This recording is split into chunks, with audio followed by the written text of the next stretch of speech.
જેમાં આપણે ગયા લેક્ચરમાં આંકડાશાસ્ત્ર શા માટે મનોવિજ્ઞાનમાં ઉપયોગમાં લેવામાં આવે છે એના વિશે વાત કરી ગયા.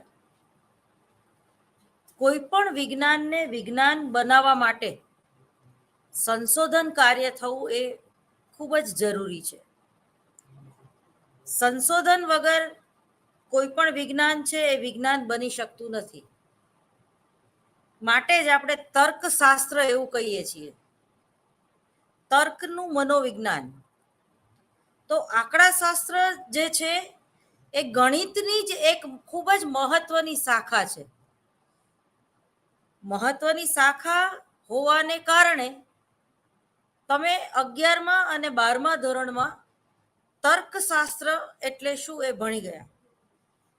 તો એ આપણે થોડુંક યાદ કરી લઈએ કે તર્કશાસ્ત્ર એટલે શું. વિચારોનો સમુચ્ચય એટલે કે તર્કશાસ્ત્ર. વિચારોનો સમુચ્ચય એટલે કે તર્કશાસ્ત્ર. તો વિચાર તો તત્વજ્ઞાનમાં પણ છે, પરંતુ તત્વજ્ઞાનના જે સંશોધનો છે કે તત્વજ્ઞાનના જે કંઈ સિદ્ધાંતો છે એ મનોવિજ્ઞાનના સિદ્ધાંતો કરતા તદ્દન અલગ પડે છે.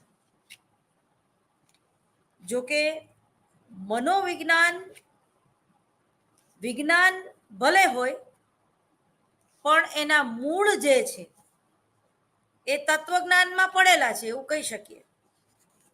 એટલે કે તત્વજ્ઞાન જે છે એ આત્મા, ચેતના, મન, વિચાર એવી બધી બાબતોની વાત કરે છે. મનોવિજ્ઞાન પણ એ બધા જ વિષયોને સ્પર્શે છે, પરંતુ મનોવિજ્ઞાન તત્વજ્ઞાનથી કે સમાજશાસ્ત્રથી અલગ ક્યાં પડે છે? તો કે છે કે એમાં આંકડાશાસ્ત્રનો ઉપયોગ કરવામાં આવે છે. મનોવિજ્ઞાનના પ્રયોગો, મનોવિજ્ઞાનના સંશોધનો, આ બધા જે છે એમાં આંકનો ઉપયોગ થાય છે. મારા વાલા વિદ્યાર્થીઓ, તમને એક નમ્ર વિનંતી છે કે બીજા બધા વિષયો કરતા મનોવિજ્ઞાનમાં આંકડાશાસ્ત્રનો ઉપયોગ કઈ રીતે કરીશું અને કેવા સંશોધનો હોય, મનોવિજ્ઞાનમાં કેવા પ્રકારના સંશોધનો હોય, એટલે કે રિસર્ચ ડિઝાઇન કેવી રીતે કરવી, એની પરિકલ્પનાઓ કેવી હોય છે, પાયલોટ સર્વે એટલે શું, આ બધું જ તમે સંશોધનમાં ભણી જશો. એક મનોવિજ્ઞાનની ખૂબ જ અગત્યની શાખા છે સંશોધનનું મનોવિજ્ઞાન. એ જ રીતે બીજી શાખા છે પ્રાયોગિક મનોવિજ્ઞાન. તો આ સંશોધનના મનોવિજ્ઞાનમાં અને પ્રાયોગિક મનોવિજ્ઞાનમાં બંનેમાં આંકડાશાસ્ત્રનો ઉપયોગ થાય છે. તમે 8મા અને 9મા ધોરણમાં ભણી ગયા કે આંકડાશાસ્ત્ર ડાયરેક્ટલી નથી, પણ બીજ ગણિતનું જેમાં જે સૂત્રો યાદ રાખવાનો હોય, જેમાં લોગ એટલે શું એવું ભણી ગયા તમે. પાછળ ગણિતનું પુસ્તક હોય, બીજ ગણિતનું પુસ્તક, તેમાં પાછળ લોગ આપેલા હોય. તો તમે જ્યારે મધ્યક કે મધ્યસ્થ શું એટલે એ શોધશો તો એમાં તમારે લોગ જોવા પડે છે. એ આપણે ઉપર આગળ વાત કરીશું. અત્યારે તો આંકડાશાસ્ત્રનું મનોવિજ્ઞાન એટલે શું અને શા માટે આંકડાશાસ્ત્રનો ઉપયોગ થાય છે અને કેવી રીતે કરવું એ પણ એક કલા છે. અહીંયા માત્ર તમારે ગણિતનો કોઈ દાખલો ગણવાનો નથી, પરંતુ જેમ અપ્લાઇડ સાયકોલોજી છે એટલે કે આંકડાશાસ્ત્રનો વ્યવહારુ ઉપયોગ કરવાનો છે. જેમ કે અહીંયા લખ્યું છે સંશોધન એટલે શું, આજે આપણે સામાન્ય જે શબ્દો છે મનોવિજ્ઞાનની જે ટર્મિનોલોજી છે એને આપણે જોશું. સંશોધન એટલે શું અને मनोवैज्ञानिक संशोधन એટલે શું? तो शोध किसी विषय वस्तु घटना के संदर्भ में किया गया एक क्रमबद्ध नियंत्रित वस्तुनिष्ठ आलोचनात्मक एवं आनुभविक अध्ययन है. ફરીવાર તમે સ્ક્રીન ઉપર દેખાય છે, જુઓ તમે. આંકડાશાસ્ત્રના મનોવિજ્ઞાનમાં વિદ્યાર્થીઓ નોટ અને પેન સાથે રાખજો. બધું જ સ્ક્રીન ઉપર આવી નહીં શકે. એ જ રીતે જ્યારે આપણે આંકડાશાસ્ત્રમાં દાખલા ગણાવવાનું શરૂ કરશું ત્યારે પણ એ બધા જ દાખલાઓ હું સ્ક્રીન ઉપર રાખી નહીં શકું. માટે હું જે બોલું એ બરોબર સમજજો. ન સમજાય તો ફોરવર્ડ કરીને પાછું તમે જોજો. એક લેક્ચર જે મારું હોય એને તમે 2 વાર મહેરબાની કરીને જોવાની ટેવ રાખજો. ખાસ કરીને 104 નંબરના પેપરમાં એટલે કે આંકડાશાસ્ત્રના મનોવિજ્ઞાનમાં. અહીંયા આપણે સંશોધન વિશે પણ 1-2 ટોપિક છે, 1-2 યુનિટ છે ભણવા પડે. तो टूंकमा शोध किसी विषय वस्तु घटना के संदर्भ में किया गया एक क्रमबद्ध नियंत्रित वस्तुनिष्ठ आलोचनात्मक एवं आनुभविक अध्ययन है. शोध का प्रयोग नैदानिक एवं सैद्धांतिक दोनों की तरह से होता है. નિદાન કરવું, ચિકિત્સાત્મક મનોવિજ્ઞાનને તમે યાદ કરી લો. હેલ્થ સાયકોલોજી, સ્વાસ્થ્યનું મનોવિજ્ઞાન, જેમાં નિદાન કરવામાં આવે છે. આપણે ડોક્ટરની આગળ દવાખાનામાં દવા લેવા જઈએ કે આપણને ચિકનગુનિયા થયો હોય કે કોઈ પણ રોગથી આપણે પીડાતા હોય તો દવાખાને જઈએ, એ સાચું નિદાન કરે છે અને પછી દવા આપે છે.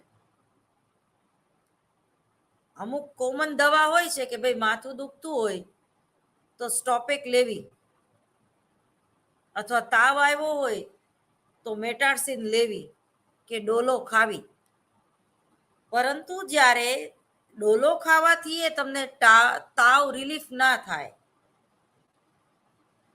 સ્ટોપેક લેવાથી પણ તમને માથું ન મટે, ડિસ્પ્રિન પાણીમાં નાખીને તમે પી જાઓ છતાંય માથાનો દુખાવો તમને મટે નહીં, તો એનો અર્થ એમ થયો કે તાવ નહીં પણ ટાઇફોઇડ કે મેલેરિયા પણ હોઈ શકે અને ચિકનગુનિયા પણ હોઈ શકે. કે કંઈક શરીરમાં કંઈક એક તમારું જે તંત્ર છે એ ખોરવાણું અને એના રિએક્ટ બહુ પેટમાં કબજિયાત રહેતી હોય તો એ માથું ભારે ભારે લાગે. તો આવું જ્યારે આપણે માહિતી હોતી નથી ત્યારે આપણે નિદાન કરાવવા માટે કોઈ પણ દવાખાને જઈએ છીએ. આની પહેલા તમે સલાહનું મનોવિજ્ઞાન ભણી ગયા, તો સલાહના મનોવિજ્ઞાનમાં પણ તમારે કાઉન્સેલિંગ ક્યારે કરાવવું પડે કે જ્યારે તમે કોઈ સમસ્યાથી પીડાતા હોવ છો. તો એવી રીતે અહીંયા જે નિદાન શબ્દ છે અને સિદ્ધાંત, કોઈ પણ સિદ્ધાંતનો ઉપયોગ કરીને,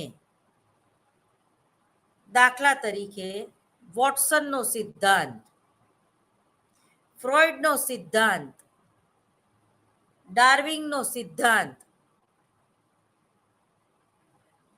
તો જે સિદ્ધાંત છે એ જ તમને સંશોધન કરવામાં, રિસર્ચ કરવામાં ઉપયોગી બને છે. તમારું સંશોધન કયા પ્રકારનું છે? આનુભવિક સંશોધન છે, વર્ણનાત્મક સંશોધન છે, જે સંશોધન એટલે શું, એના પ્રકારો કયા કયા છે, એમાં આપણે વિગતે ચર્ચા કરશું એ વાતની. આજનો જે ટોપિક છે એ મુખ્ય ટોપિક એવો છે કે આંકડાશાસ્ત્ર એટલે શું. તો તમે 9મા ધોરણમાં અને 10મા ધોરણમાં, ટૂંકમાં 1 થી 10 ધોરણ સુધીમાં તમે ગણિત વિષયથી પરિચિત છો. અને જે લોકો 11 અને 12 ધોરણમાં કોમર્સના સ્ટુડન્ટ છે, તો એ લોકોને આંકડાશાસ્ત્ર પણ ભણવામાં આવતું હશે. એ જ રીતે મનોવિજ્ઞાન હોય તમારે 11મા ધોરણમાં અને 10મા ધોરણમાં, તો એમાં પણ તમારે તર્કશાસ્ત્ર અને આંકડાશાસ્ત્રનો પરિચય માત્ર તમે ભણી ગયા હશો. સામાન્ય મનોવિજ્ઞાનમાં પણ મનોવિજ્ઞાનમાં આંકડાશાસ્ત્ર શા માટે ભણાવવામાં આવે છે? બધા જ પ્રકારનું આંકડાશાસ્ત્ર એમાં ભણાવવામાં આવતું નથી, પરંતુ ખપ પૂરતું જે આપણે ભણવાનું છે, કોઈ પણ પ્રકારની સૂગ રાખ્યા વગર. ઘણા મનોવિજ્ઞાનના વિદ્યાર્થીઓને એવું થાય છે કે ભાઈ આ આપણને ખબર હોત કે મનોવિજ્ઞાનમાં આંકડાશાસ્ત્ર આવે તો આપણે તો આ મનોવિજ્ઞાન રાખત જ નથી, આપણે સમાજશાસ્ત્ર રાખત. પણ મારા વાલા વિદ્યાર્થીઓ, આમાં કંઈ મૂંઝાવાની જરૂર નથી. મારા લેક્ચર ઉપર મહેરબાની કરીને ધ્યાન આપશો તો ઓનલાઈન પણ તમે આંકડાશાસ્ત્ર શીખી શકશો. અને BPCC 104 આંકડાશાસ્ત્રના મનોવિજ્ઞાનમાં જે બુક અવેલેબલ હોય, જે માર્કેટમાં પણ બુક અવેલેબલ હોય, ભલે FYમાં આંકડાશાસ્ત્ર ન આવતું હોય ગુજરાત યુનિવર્સિટીના કે સૌરાષ્ટ્ર યુનિવર્સિટીમાં, પરંતુ એમાં તમે FY TYના કોઈ પણ પુસ્તક જેમાં આંકડાશાસ્ત્ર લખેલું હોય એવું ખરીદી લેશો તો એમાંથી પણ તમને આંકડાશાસ્ત્ર અને મનોવિજ્ઞાનને શું લેવા દેવા છે એની માહિતી ચોક્કસ મળી રહેશે. પરંતુ પરીક્ષાને ધ્યાનમાં રાખીને અથવા તો ઓપન ઇન્દિરા ગાંધી યુનિવર્સિટીના સિલેબસને વફાદાર રહીને જે કંઈ હું અહીંયાથી બોલી રહી છું, જે કંઈ જુદા જુદા ટોપિક હું તમને ભણાવું, તો મહેરબાની કરીને એ નોંધી લેવા, એ લખી લેવા.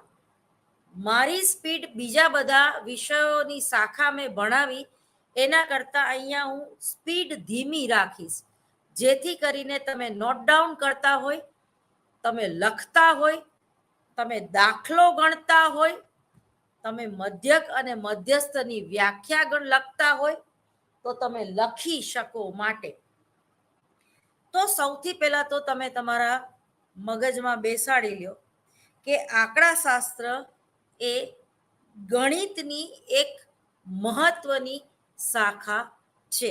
ફરીવાર, આંકડાશાસ્ત્ર એ ગણિત વિષયની એક ખૂબ જ મહત્વની શાખા છે.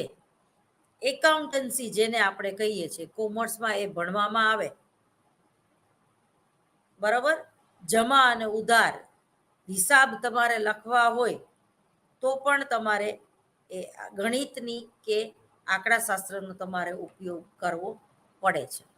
પરંતુ ખાસ કરીને સમાજશાસ્ત્રમાં અને મનોવિજ્ઞાનમાં અથવા તો સામાજિક કે વાર્તનિક મનોવિજ્ઞાનમાં આંકડાશાસ્ત્ર ક્યારે ઉપયોગમાં લઈ શકાય છે અને કેવા પ્રકારના આંકડાશાસ્ત્રનો ઉપયોગ કરવો, બરાબર. એના પણ ઘણા બધા પ્રકારો છે જે હું તમને ભણાવીશ, એમ તમારે નોંધ કરતા જવાનું.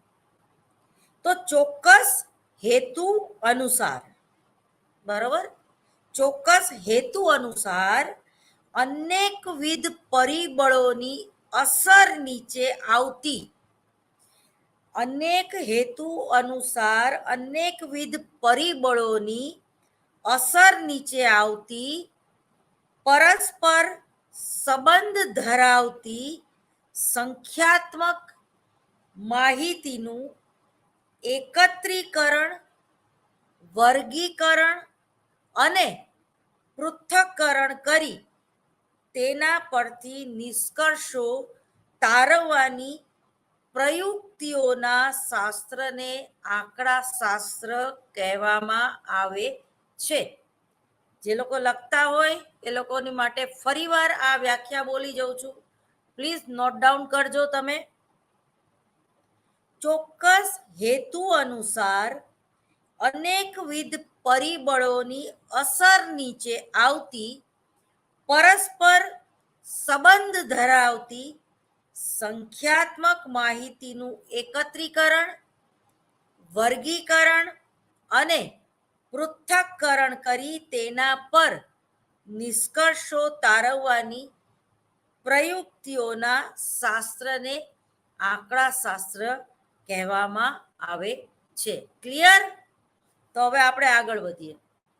આંકડાશાસ્ત્રના મુખ્યત્વે બે પ્રકારો જોવા મળે છે. જે રીતે સંશોધનના મુખ્ય બે પ્રકારો હોય છે, આદર્શલક્ષી સંશોધન અને સૈદ્ધાંતિક સંશોધન, અથવા તો આનુભવિક સંશોધન અને વર્ણનાત્મક સંશોધન. એ જ રીતે આંકડાશાસ્ત્રમાં વર્ણનાત્મક આંકડાશાસ્ત્ર અને અનુમાનાત્મક આંકડાશાસ્ત્ર. વર્ણનાત્મક સંશોધનોમાં તમારો સંશોધનનો વિષય કયા પ્રકારનો છે. દાખલા તરીકે આવેગ એટલે શું? જુદા જુદા આવેગના પ્રકારો છે. એના ઉપર જ્યારે તમારે સંશોધન કરવું હોય ત્યારે બોડી લેંગ્વેજ, આવેગ, આવેગની કક્ષાઓ, પ્રક્ષેપણ પ્રયુક્તિઓ, પ્રક્ષેપણ કસોટીનો ઉપયોગ કરીને તમે એનું ડેટા કલેક્શન જ્યારે કરતા હો છો ત્યારે જુદા જુદા જે કાર્ડ દેખાડીને અથવા તો તમને એકદમ સરળતાથી સમજાઈ જાય એવું ઉદાહરણ આપો. તમે બધા મોબાઈલનો યુઝ કરો છો, બરોબર? આ મોબાઈલ, તો મોબાઈલમાં તમે જુઓ કે દરેક મોબાઈલમાં જે વોટ્સએપ હોય છે અને એ વોટ્સએપમાં આ પ્રકારના જુદા જુદા ડાગલાઓ છે.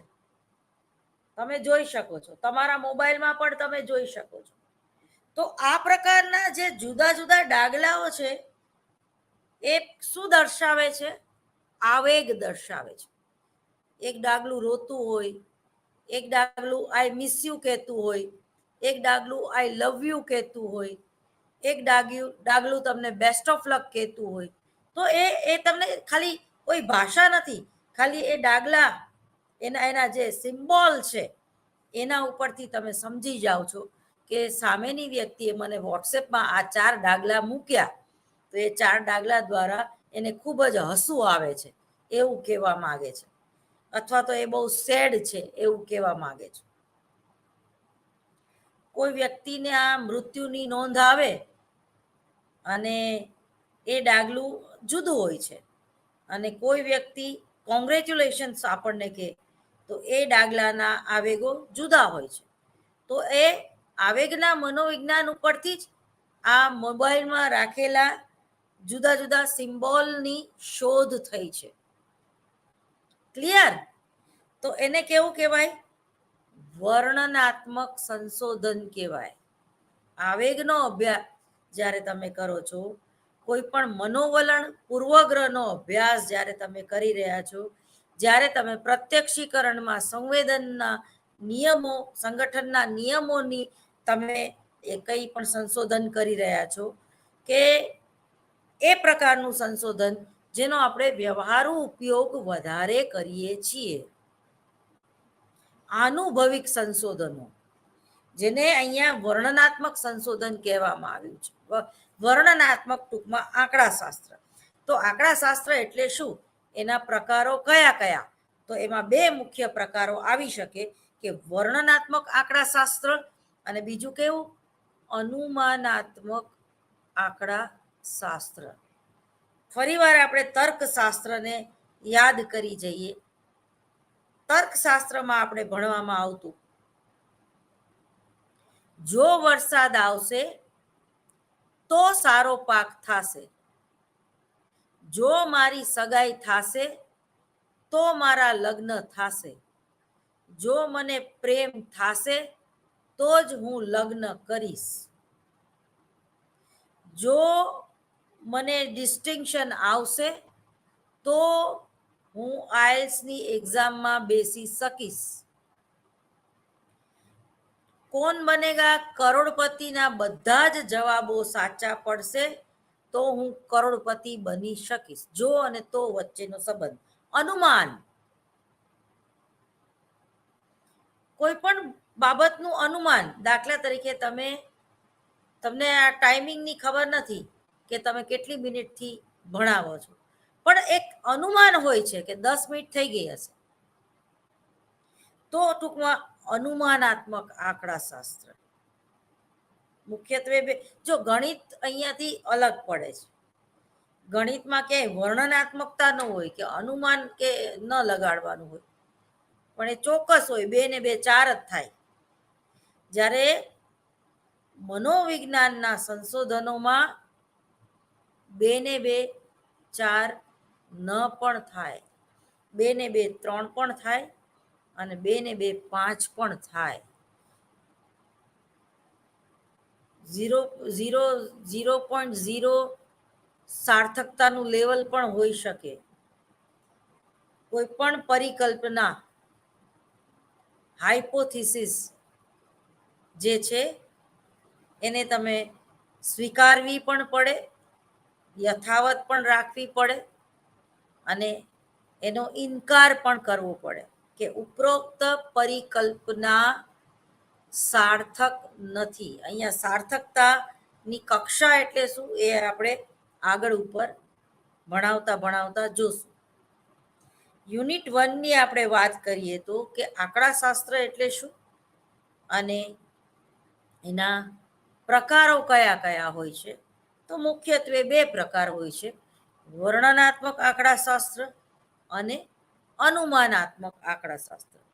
તો પ્રાપ્ત થયેલી માહિતીને સંકલિત કરીને, જો પ્રાપ્ત થયેલી માહિતીને સંકલિત કરીને તેને સંક્ષિપ્ત સ્વરૂપ આપવામાં વર્ણનાત્મક આંકડાશાસ્ત્ર ઉપયોગી છે. દાખલા તરીકે ચિંતાની કક્ષા, જુદી જુદી કક્ષા દેખાડવામાં આવી હોય, ચિંતાનું પ્રમાણ, તો એમાં વર્ણનાત્મકતા હોય છે. તારણમાં તમે એક નક્કી કર્યું હોય કે 1 થી 35% ચિંતા એટલે એ તો નહીવત ચિંતા કહેવાય, 35 થી 50% કે 55% ચિંતા એટલે એ સામાન્ય ચિંતા, જે સામાન્ય ચિંતા બધામાં જોવા મળે છે. પણ જ્યારે પરીક્ષા આવે છે ત્યારે, જ્યારે તમારા લગ્ન થવાના હોય કે જ્યારે તમારે નોકરીમાં ઇન્ટરવ્યૂ દેવાનું હોય ત્યારે તમારી ચિંતાની કક્ષા ચેક કરવામાં આવે તો એ 55 થી 75ની વચ્ચે આવે એવું બને. તો સામાન્યથી થોડીક વધારે ચિંતા, કારણ કે પરીક્ષા સ્વાભાવિક છે. પરંતુ જ્યારે તમે વધારે પડતી ચિંતા કરો છો, છેલ્લી કક્ષાની 75 થી 100, તો એ વધારે પડતી થઈ, તો એટલે તમે એને વિકૃત ચિંતા કહેવાય. તમે પરીક્ષાની તૈયારી કરી છે, તમને બધા જ વ્યાખ્યાઓ આવડે છે, બધા મુદ્દાઓ તમને યાદ છે બધું, પરંતુ એક જાતની બીક કે પરીક્ષા શરૂ થાય એ પહેલા હું ભૂલી જઈશ તો, મને કંઈ નહીં સમજાય તો, પ્રશ્ન હું કોઈ મુદ્દા છૂટી જશે તો આ બીકમાં ને બીકમાં ઘણીવાર એ મુદ્દાઓ છૂટી જતા હોય છે. એટલે જ્યારે ઓવર થિંકિંગ તમે કરો છો, વિચાર વાયુ થઈ જાય છે ત્યારે તો માત્ર તમે વિચાર જ કરે રાખો છો, પછી વાંચવાનું છૂટી જાય છે. અને જ્યારે તમે આખા વર્ષ મહેનત ન કરી હોય અને છેલ્લે જ્યારે તમે 5 કે 6 દિવસ વાંચીને પરીક્ષા આપો છો ત્યારે આ પ્રકારની જે ચિંતાની કક્ષા છે એ ખૂબ વધી જતી હોય છે. ઘણીવાર તાવ, શરદી, ઉધરસ, ઉલટી પણ થઈ જાય છે. ઘણીવાર તમે બહુ ઉતાવળિયા હોય તો એક પ્રશ્ન આવડતો હોય છતાં પણ ચિંતાને કારણે કે 3 કલાકમાં હું પેપર પૂરું નહીં કરી શકું તો 1.5 કલાકમાં આખું પેપર લખાઈ જાય. ચિંતા કે મારાથી છૂટી જશે તો આ જે બધી વાત છે એમાં વર્ણનાત્મક આંકડા શાસ્ત્રનો ઉપયોગ કરવો જોઈએ. દાખલા તરીકે ક્લાસરૂમમાં જતા પહેલા એક 40 પ્રશ્નોની, જેમાં તમારે હા કે ના જ હા ઉપર અથવા તો ના ઉપર ટીક કરવાનું છે. 40 પ્રશ્નો તમને પૂછવામાં આવે છે તમારી ચિંતાની કક્ષા જે છે એ માપવા માટે. તો એમાં તમે કયા પ્રકારની ટેકનિકનો ઉપયોગ કરશો? તો કે છે કે વર્ણનાત્મક આંકડા શાસ્ત્રની જે ટેકનિક આવે એનો ઉપયોગ કરશું. તો એમાં શું આવે? તો ટી ટેસ્ટ પણ આવે અને એફ ટેસ્ટ પણ આવે અને જેને કહેવાય કે સહસંબંધની પ્રયુક્તિઓ પણ આવે કે જ્યારે જ્યારે પરીક્ષા આવે છે ત્યારે ત્યારે મને તાવ આવે છે, જ્યારે જ્યારે પરીક્ષા આવે છે ત્યારે ત્યારે મને ઝાડા ઉલટી થઈ જાય છે, જ્યારે જ્યારે મને પરીક્ષા આવે ત્યારે ગળામાં સોસ પડે છે, જ્યારે જ્યારે ઇન્ટરવ્યુ હોય ત્યારે ત્યારે મને રડવું આવે છે અથવા તો માથું દુખવા માંડે છે. તો આ શું તમારી જે ચિંતાની કક્ષા છે એ માપવામાં આવે કોઈ પણ કસોટી દ્વારા, તો એ ચિંતાની કક્ષા 75% ઉપર જતી રહે છે. એટલે જેમ કક્ષા ઉપર એમ તમે વધારે ચિંતાતુર, અને જેમ કક્ષા સાવ ન હોય એ પણ ખોટું. ઘણા એમ કહે થાય કર લે, લ્યો મારે નથી ભણવું, ગોયડી પરીક્ષામાં બહુ નાપાસ થશું. આવું જે લોકો વિચારતા હોય એને ચિંતા નથી થતી, કારણ કે એ લોકોને પાસ થવાની ચિંતા જ નથી. એ લોકોને ફર્સ્ટ ક્લાસ આવે કે ન આવે એ લોકોને કઈ ફેર જ નથી પડતો. તો એવા લોકોનું રિઝલ્ટ જે આવે છે એ પણ સારું ન કહેવાય. જેમ કે કોઈ મંદ બુદ્ધિ હોય તો એ સારું ન કહેવાય. 100 દાખલા કોઈ બુદ્ધિની કક્ષા જે છે એ 60ની અંદર હોય તો એ 10મું ધોરણ પાસ નથી કરી શકતી. બરોબર? જે બુદ્ધિનું સૂત્ર છે તો એમાં પણ આંકડા શાસ્ત્ર આવે છે. સંખ્યા એન, જેને આપણે કહીશું, જે આગળ જતા જોઈશું. અને અનુમાન કે ભવિષ્યલક્ષી જ્ઞાન મેળવવા માટે. વરસાદ આવે ખરો, પણ કેમ આવે? જો વરસાદ આવશે તો સારો પાક થશે, અને સારો પાક થશે તો આર્થિક પરિસ્થિતિ સુધરશે કે દેશનો વિકાસ થશે. એકબીજા ઉપર એક સાયકલ છે ને. જેમ કે કોઈ બિઝનેસમાં તમે જો એક ચેનલ હોય છે, બરોબર, કે જેટલા તમે વધારે સભ્યો બનાવો એટલું તમને વળતર વધારે મળે. ઓવરટાઈમ કરો, કામના કલાકો વધારો તો પગાર વધારે મળે. મોબાઈલ પણ આપણે અપગ્રેડ કરાવીએ છીએ, બરોબર? કોઈ પણ એન્ડ્રોઈડ ફોન છે કે આઈફોન છે તો એ વધીને એનું આયુષ્ય કેટલું? તો કે 5 વર્ષ. તો કોઈ પણ સંશોધન પણ અપગ્રેડ થાય ને, તો એ અપગ્રેડ કરવા માટે પણ તમારે આંકડાશાસ્ત્રીય જ્ઞાન હોવું બહુ જરૂરી છે. એની પ્રયુક્તિ સમજવી બહુ જરૂરી છે. અને ટૂંકમાં આંકડાશાસ્ત્રના મુખ્યત્વે 2 પ્રકારો છે: વર્ણનાત્મક આંકડાશાસ્ત્ર અને અનુમાનાત્મક આંકડાશાસ્ત્ર. નિદર્શ પરથી સમષ્ટિ વિશે અનુમાનો કરવામાં અનુમાનાત્મક આંકડાશાસ્ત્ર ઉપયોગી છે. દાખલા તરીકે ભલે ગુજરાતમાં દારૂબંધી હોય પણ બધા ગુજરાતીઓ લગભગ દારૂ પીવે જ છે, બરોબર. હમણાં મને બહુ સરસ વોટ્સએપ આવ્યું હતું, ગુજરાત અને મહારાષ્ટ્ર છૂટું પડ્યું એ દિવસ નિમિત્તે, ગુજરાતની સ્થાપના દિન, કે બે એવા વર્ગ છૂટા પડ્યા, એમાંનો એક વર્ગ જે છે એ ચિક્કાર દારૂ પીવે છે અને બીજો વર્ગ જે છે એને ક્યારેય જોયું જ ન હોય એટલો દારૂ પીવે છે, એટલે કટાક્ષ છે ટૂંકમાં.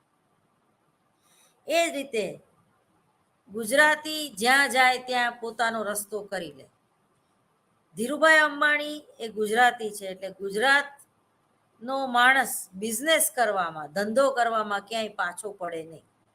તો આ કેવું છે? અનુમાનાત્મક આંકડા શાસ્ત્ર. એક અનુમાન બાંધવામાં આવે છે કે સાઉથ ઇન્ડિયન હોય તો એ લગભગ નોકરિયાત જ હોય, ગવર્મેન્ટ નોકરી કરતો હોય. બિહારી હોય તો એ આઈએસની એક્ઝામ પાસ કરીને બહુ મોટા પાયે ઓફિસર જ બને. ગુજરાતી હોય તો એ બિઝનેસ જ કરે, એને કોઈની અંડરમાં કામ કરવું ફાવે નહીં, બરોબર. એ ધૂળે વેચી આવે, બરોબર. મારવાડીને કોણ પહોંચે? તો કે ગુજરાતી. એ મારવાડી ગમે એટલું કરકસર કરીને લોભણા વેળા કરીને બિઝનેસમાં ઘાટો ન જાય, ગમે એવું રોલિંગ કરીને, પણ ગુજરાતી આગળ એનું ચાલે નહીં. ગુજરાતીને એ છેતરી ના શકે ધંધામાં, બરોબર. એટલે જ્યાં જ્યાં ગુજરાતી વસે છે તો એ લોકોમાં લવચિકતા વધારે હોય છે, સમાયોજનની કક્ષા વધારે હોય છે, પણ હોમ સિકનેસ તો હોય જ છે એ લોકોમાં. તો ટૂંકમાં જ્યારે આવું પાયલોટ સર્વે કરવાનું હોય, એક સમષ્ટિ વિશે જ્યારે તમારે કંઈક અનુમાન મેળવવાનું હોય અને ત્યારે તમે જે ડેટા કલેક્શન કરો છો એ આડેધડ કરતા હોય, જેને કહેવાય કે એમાં નિદર્શના પ્રકાર આવશે, એ પણ આપણે ભણશું. ખાસ કરીને એ સંશોધનમાં આવે છે, આમાં નથી આવતા તમારે. જેમ કે ઝુમખા નિદર્શ કે આકસ્મિક નિદર્શ. આકસ્મિક નિદર્શ એટલે જે તમને જે વહેલું મળે એ પેલું. યુનિવર્સિટીના વિદ્યાર્થીઓનો તમારે અભ્યાસ કરવો હોય તો પર્ટિક્યુલર મનોવિજ્ઞાનનો જ વિદ્યાર્થી હોવો જોઈએ એ જરૂરી નથી. હા, ગુજરાત યુનિવર્સિટીનો વિદ્યાર્થી હોવો જોઈએ.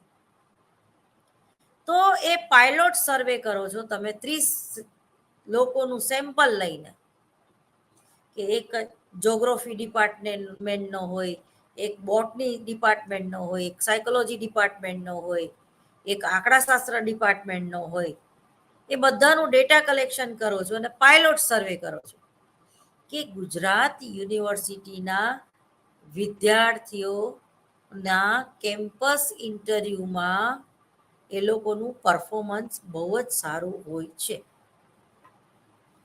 પણ બની શકે કે એ 30 જણાનું જ પરફોર્મન્સ સારું હતું, બીજા બધાનું નહોતું. તો એવું એક બાયસ ના આવવું જોઈએ, તો તમારું અનુમાન ખોટું પડે છે. એટલે જ જ્યારે તમે આકસ્મિક નિદર્શ લ્યો છો ત્યારે પણ બહુ ધ્યાન રાખવું પડે છે, અને પર્ટિક્યુલર એક સંખ્યા છોડીને કે એ વ્યક્તિને નહીં લેવાનું, બી વ્યક્તિને લેવાનું, પાછું સી વ્યક્તિને નહીં લેવાનું, ડી વ્યક્તિને લેવાનું.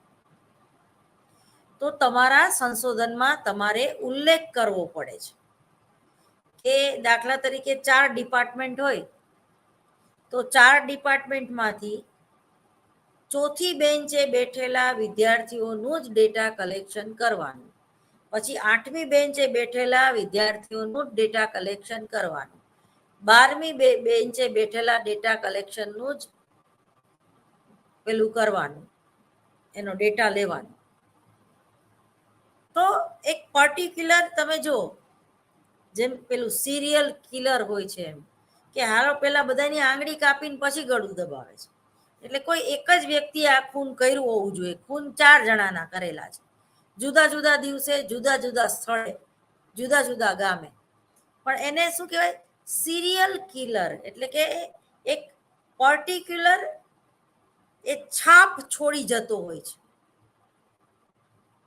એના ઉપરથી આપણે એક વકીલ કે જજ કે ઇન્વેસ્ટિગેશન કરવાવાળા જે હોય ઓફિસરો એના ઉપર પહોંચે છે કે આ જે ખૂન છે એ કોઈ એક વ્યક્તિએ જ કરેલું છે, કે પેલા એની 10 આંગળી કાપી નાખે છે અને પછી ગળું દબાવે છે. તો પાયલોટ સર્વેમાં અનુમાનાત્મક આંકડા શાસ્ત્ર, એ પાયલોટ સર્વે એટલે કે નાનું અમતું સર્વે. દાખલા તરીકે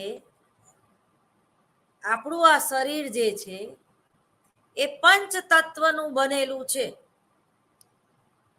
તો એમાંથી તમને કંઈક વાગે અને લોહી નીકળે એ લિક્વિડ. તો પાણીની જે વાત છે વોટર, એ આપણા શરીરમાં સૌથી વધારેમાં વધારે પ્રમાણે રહેલું છે પાણી. બરોબર, સ્થૂળ વસ્તુઓ ઓછી રહેલી છે.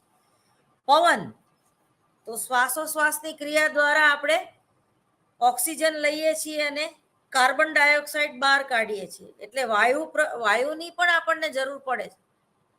પણ આપણા શરીરમાં 75% વાયુ નથી રહેલો. એવું થાય તો આપણે ઓલા ફુગ્ગાની જેમ ઉડવા માંડી, અથવા તો વાયુ થાય તો આપણને પેટ ફૂલી જાય, આપણને અનઇઝીનેસ લાગે. પરંતુ પાણી આપણે વધુ પ્રમાણમાં પીવું જોઈએ અથવા પીએ છીએ, કારણ કે પાણીની આપણા શરીરના અંદરના તંત્રને વારંવાર જરૂર પડે છે. પરસેવા દ્વારા પાણી બહાર નીકળી જાય છે, મળમૂત્ર વિસર્જન દ્વારા પણ પાણી બહાર નીકળી જતું હોય છે. અને ખોરાક ખાધા પછી પચાવવાની ક્રિયામાં પણ લિક્વિડ હોવું જોઈએ, એટલે જમ્યા પછી આપણે છાશ પીએ છીએ. તો આપણા શરીરમાં પાણીનું તત્વ વધારે છે એવું આપણે શું કરીએ છીએ? અનુમાન કરીએ છીએ, એનું વર્ણન નથી કરતા. જ્યારે વસ્તી ગણતરીમાં આપણે અનુમાન નથી કરતા. આપણે એવું અનુમાન કરીએ કે ગુજરાત યુનિવર્સિટીના વિદ્યાર્થીઓની સંખ્યા 1000 છે, એટલે આખા સૌરાષ્ટ્ર યુનિવર્સિટીની માં રહેલા ગુજરાતમાં આવેલું એક સૌરાષ્ટ્ર, એની સંખ્યા પણ 1000 હશે. ત્યાં અનુમાન ના કરાય. ત્યાં ઠોસ માહિતી તમે મેળવી શકો છો, ત્યાં અનુમાનને કઈ કામ નથી. પણ એમ તમે કહી શકો કે સૌરાષ્ટ્ર યુનિવર્સિટી કરતા ગુજરાત યુનિવર્સિટીના વિદ્યાર્થીઓની સંખ્યા લગભગ વધારે હશે, કારણ કે સબ્જેક્ટ પણ અહીંયા વધારે છે. ત્યાં 100 સબ્જેક્ટ જુદા જુદા ભણાવવામાં આવતા હોય, તો અહીંયા 500 સબ્જેક્ટ જુદા જુદા ભણાવવામાં આવે એવું બની શકે. તો આંકડાશાસ્ત્રના મુખ્ય 2 પ્રકાર છે, વર્ણનાત્મક આંકડાશાસ્ત્ર અને અનુમાનાત્મક આંકડાશાસ્ત્ર. પ્રાપ્ત થયેલી માહિતીને સંકલિત કરી તેને સંક્ષિપ્ત સ્વરૂપ આપવામાં વર્ણનાત્મક આંકડાશાસ્ત્રનો ઉપયોગ થાય છે, અને નિદર્શ પછી સમષ્ટિ વિશે અનુમાનો કરવામાં અનુમાનાત્મક આંકડાશાસ્ત્રનો ઉપયોગ વધારે થાય છે. આપણે મનોવિજ્ઞાનમાં અનુમાનાત્મક આંકડાશાસ્ત્રનો વધારે ઉપયોગ કરવાનો છે. હવે અનુમાનાત્મક આંકડાશાસ્ત્રની જે જુદી જુદી માપન તુલાઓ છે, એ માપન તુલાઓના નામ એકદમ યાદ રાખી લ્યો મહેરબાની કરીને, અને ક્યાં તમે લખી લ્યો. લખી ન શકતા હોય તો 2 વાર લેક્ચર સાંભળો મહેરબાની કરીને, કારણ કે આ પરીક્ષામાં પૂછાશે અને પૂછાશે જ, એટલે 100%. અનુમાન નથી કરતી, 100% કહું છું, પૂછાશે. તો પેલું છે ક્રમલક્ષી તુલા. કોકની હાઈટ 5 ફૂટ હોય, પછી 5 ફૂટ 1 ઇંચ હોય, 5 ફૂટ 2 ઇંચ હોય, તો એને આપણે ક્રમ પ્રમાણે આપણે એને લાઈનમાં ઊભા રાખીએ કે સૌથી બટકી અને ઠીંગણી વ્યક્તિ હોય એ સૌથી એને આગળ ઊભી રાખવામાં આવે પીટીના પીરિયડમાં, જેથી કરીને એ દેખાય કોઈ પણ પ્રોફેસરને. તો એને શું કહેવાય? ક્રમ. પહેલો ક્રમ, બીજો ક્રમ, ત્રીજો ક્રમ, ચોથો ક્રમ. તમારી હાજરી લેવામાં આવે તો જે રોલ નંબર છે, roll number 1, roll number 2, roll number 3 અને એક ક્રમને આધારે તમને બેસાડવામાં આવે. તો એને શું કહેવાય? ક્રમલક્ષી તુલા. વારો આપણે મારો વારો ક્યારે આવશે? ક્રમ પ્રમાણે. કોઈ લાઈનમાં જ્યારે આપણે ઊભા હોય, સવારે અમદાવાદીઓ ગાંઠિયા લેવાની લાઈનમાં ઊભા હોય, તો એ હાઈટ પ્રમાણે નથી ઊભા, પણ એક નક્કી હોય છે કે ભાઈ આના પછી મારો વારો આવશે. ક્રમલક્ષી તુલા. નામલક્ષી તુલા. કોઈ પણ જેલમાં રહેલો માણસ જે છે એના કપડા ઉપર એનું નામ લખેલું હોય કે નંબર લખેલા હોય, 420 નંબર. અથવા તો આઈપીએલની અત્યારે તમે મેચ જોવો છો તો એમાં હૈદરાબાદ લખેલું હોય, એમાં રાજસ્થાન લખેલું હોય, એમાં ગુજરાત લખેલું હોય, એમાં ધ્વની લખેલું હોય, કે એમાં કોઈ પણ ક્રિકેટર બીજા કોઈનું નામ લખેલું હોય. તો પેલું છે નામલક્ષી તુલા, બીજું છે ક્રમલક્ષી તુલા, ત્રીજું છે મધ્યાંતરલક્ષી તુલા અને ચોથું છે ગુણોત્તરલક્ષી તુલા. અહીંયા તમારે આ જુદી જુદી તુલાઓ વિશે સમજવું પડશે. જો તમે મારા લેક્ચરમાં ધ્યાન નહીં આપો તો તમને આંકડાશાસ્ત્ર સમજાશે નહીં. જો અને તો. બરાબર? અનુમાન. એટલે નામલક્ષી તુલા એ કોઈ પણ વસ્તુ, ઘટના કે વ્યક્તિને તેમના લક્ષણને આધારે અંક કે સંજ્ઞાના સ્વરૂપમાં રજૂ કરવાની પ્રાથમિક સ્તરની માપન તુલા છે. ફરીવાર વાંચી જઉં છું. નામલક્ષી તુલા એટલે શું? ટૂંકા પ્રશ્નોમાં પણ પૂછાઈ શકે. નામલક્ષી તુલા એ કોઈ પણ વસ્તુ, ઘટના કે વ્યક્તિને તેમના લક્ષણોને આધારે અંક કે સંજ્ઞાના સ્વરૂપમાં રજૂ કરવાની પ્રાથમિક સ્તરની માપન તુલા છે. એને શું કહેવાય? નામલક્ષી તુલા. બીજું છે વસ્તુઓ કે વ્યક્તિઓને તેમની સંખ્યાને લાક્ષણિકતાની ઓછીથી વધતી કક્ષાને આધારે ક્રમિક સંખ્યા કે ક્રમિક અંકમાં રજૂ કરી શકાય તેને ક્રમલક્ષી માપન તુલા કહેવામાં આવે છે. ફરીવાર, વસ્તુઓ કે વ્યક્તિઓને તેમની સંખ્યા કે લાક્ષણિકતાઓની ઓછી કે વધતી કક્ષાને આધારે ક્રમિક સંખ્યા કે ક્રમિક અંકમાં રજૂ કરી શકાય તેને ક્રમલક્ષી માપન તુલા કહેવામાં આવે છે. એના પછી છે મધ્યાંતરલક્ષી તુલા. કેવી?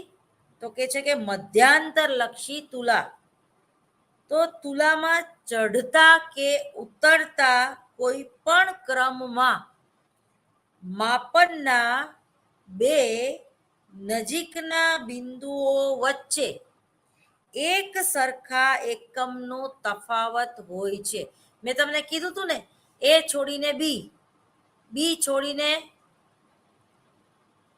એ, નામની વ્યક્તિને તમે સિલેક્ટ નહીં કરો, બી નામની વ્યક્તિને સિલેક્ટ કરશો, પાછી સી નામની વ્યક્તિને સિલેક્ટ નહીં કરો, ડી નામની વ્યક્તિને સિલેક્ટ કરશો. તમે જો એક્ઝામમાં પણ જે ઝિગઝેગ ક્રમમાં બેસાડવામાં આવે છે અને એ જ પ્રમાણે પેપર ડિસ્ટ્રીબ્યુટ કરવામાં આવે છે, એ બી સી ડી. તો એ નામનું જે પેપર છે એ આમ ક્રોસના દરેક વિદ્યાર્થીઓને આપવામાં આવે છે. બાજુમાં બેઠેલા વ્યક્તિનું પેપર જે હોય છે એમાં ક્રમ બદલાવી નાખવામાં આવે છે, બી નામનું પેપર આપવામાં આવે છે, જેથી કરીને ચોરી ન કરે વિદ્યાર્થીઓ. ઝિગઝેગ સ્ટાઇલમાં પેપર વેચવામાં આવે, એ પ્રમાણે નંબરિંગ લખવામાં આવ્યા હોય. તો એ કેવી છે? મધ્યાંતરલક્ષી તુલા. ક્લિયર? મધ્યાંતરલક્ષી તુલામાં ચડતા કે ઉતરતા કોઈ પણ ક્રમમાં માપનના બે નજીકના બિંદુઓ વચ્ચે એક સરખા એકમનો તફાવત હોય છે. એ પછી છે ગુણોત્તર લક્ષી તુલા. કોને કહેવાય? તો કે છે કે ગુણોત્તર લક્ષી તુલા નિરપેક્ષ કે વાસ્તવિક શૂન્ય બિંદુ પર રચાયેલા છે. જેને આપણે કહીએ ને તટસ્થ વ્યક્તિ, તટસ્થ. દાખલા તરીકે 1 થી 10 ના અંકમાં વચ્ચેનો અંક પસંદ કરો, તો કયો કરાય? 5 નંબર. તો એને શું કહેવાય? તટસ્થ. બરોબર? કેમ તટસ્થ કહેવાય? 1 2 3 4, 5 કાઢી નાખો, 6 7 8 9, બે બાજુ 4 4 છૂટી ગયા, તો વચ્ચેનો આંકડો કયો કહેવાય? તો કે છે કે 5. તો કે 5 નંબર એ શું છે? તો કે છે કે તટસ્થ, જેને કહેવાય ગુણોત્તર, ગુણોત્તર લક્ષી તુલા, જે નિરપેક્ષ કે વાસ્તવિક શૂન્ય બિંદુ પર રચાયેલી હોય છે, જેને સંશોધનના મનોવિજ્ઞાનમાં નલ હાઇપોથિસિસ કહેવામાં આવે છે. નલ હાઇપોથિસિસ એટલે કે આમ પણ નહીં અને આમ પણ નહીં, પણ લગભગ નલ હાઇપોથિસિસનો ઉપયોગ નહીવત સંશોધનોમાં કરવામાં આવે છે. એ પછી છે માહિતીની આલેખાત્મક રજૂઆતમાં માહિતીને વર્ગીકૃત કરી તેને સંક્ષિપ્ત રૂપ આપી માહિતીના યોગ્ય ઘટકને સરળતાથી જોઈ શકાય એ રીતે પરિણામોને દ્રશ્ય સ્વરૂપે રજૂ કરવામાં આવે છે. માહિતીની આલેખાત્મક રજૂઆતમાં આગળ ભણશું આપણે. આલેખ એટલે શું, સ્તંભાલેખ એટલે શું, વક્રાલેખ એટલે શું, વગેરે. તો જેમાં આલેખાત્મક રજૂઆતમાં તમે ધોરણ 9માં ભણી ગયા, બરોબર? જેમાં છેલ્લે તમારી જે જર્નલ હોય તો એમાં આલેખ દોરવા માટે જે ઝીણી ઝીણી લીટીઓનો ઉપયોગ કરવામાં આવે છે, અને જે તમે ફૂટપટ્ટી દ્વારા આલેખ દોરો છો એ આલેખની વાત અહીંયા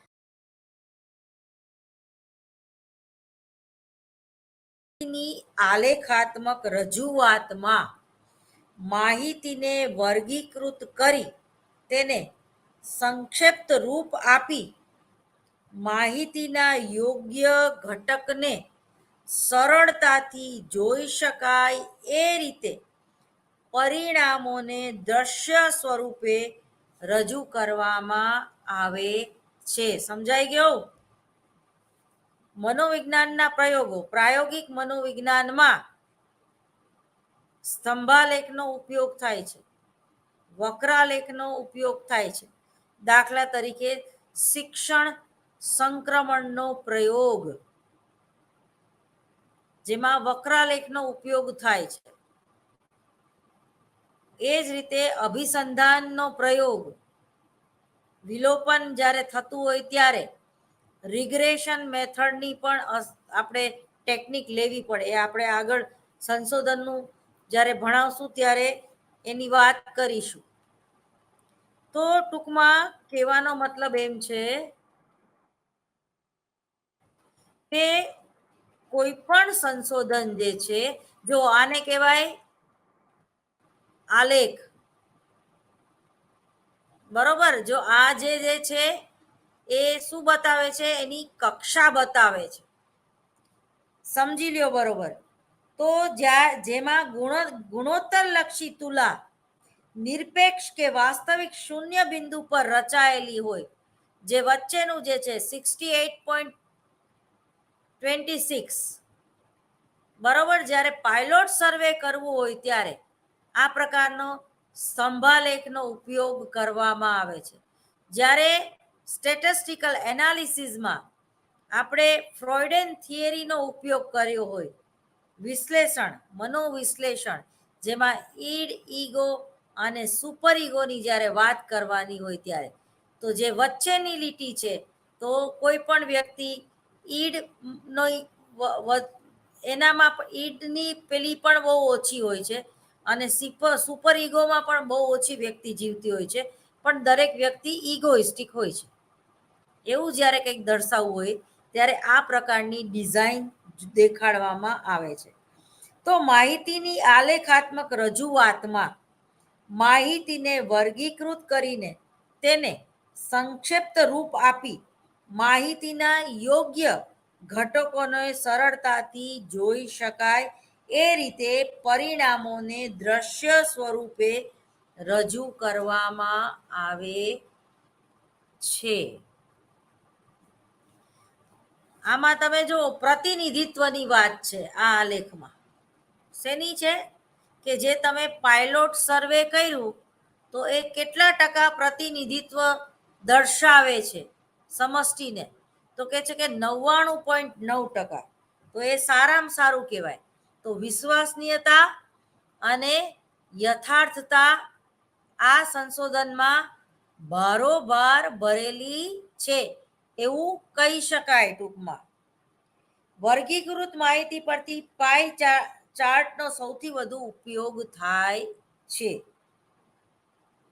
એ પછી છે પ્રાપ્ત થયેલી માહિતીના સૌ પ્રથમ જુદા જુદા વર્ગો પાડવામાં આવે છે, ત્યારબાદ પ્રાપ્તાંકોને વર્ગીકૃત કરવામાં આવે છે. તે પરથી પણ આવૃત્તિ વિતરણ કરી શકાય છે.